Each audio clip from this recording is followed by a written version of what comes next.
From the day this Civil Rights Museum opened nearly 10 years ago in Jackson, Mississippi, 78-year-old Hezekiah Watkins has worked here as one of their storytellers, guiding mostly school children through a visual maze of the state's difficult past. And it's when he gets to the story of this 13-year-old boy. This particular guy here is me, my first arrest, That he wins their full attention. Do you ever get tired of telling it? Does it ever? No, I told this story 3 times a day. In civil rights history, the 13-year-old version of Hezekiah Watkins is known as the youngest freedom rider. He says it feels like just yesterday when he didn't tell his mother and snuck downtown one Sunday with another black teenager to the segregated Greyhound bus station in Jackson.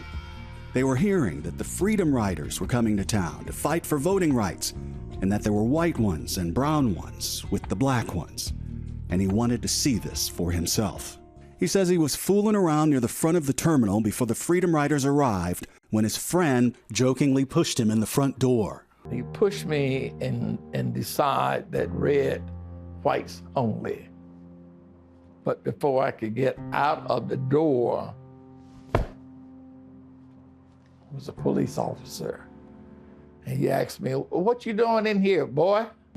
Because he stepped foot over the color line, they drove him 2 hours north to the notorious Parchman prison.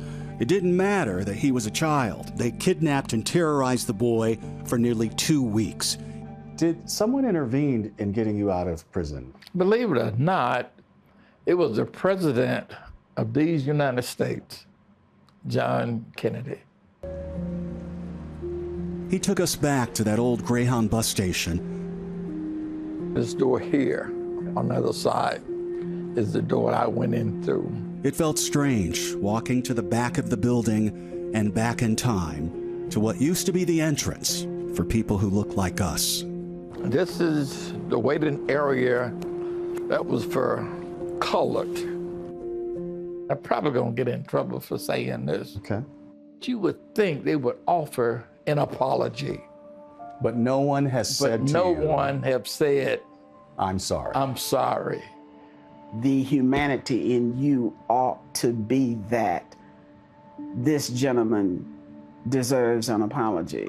After hearing how he shared with us that he wishes someone would say they're sorry, the city of Jackson did just that in a public apology, and they are officially honoring his name. Hezekiah Watkins Street on the west side of town will be a very proud place and a new page in the story he tells every day. You need to know these things so you won't take life for granted. We cannot forget the past.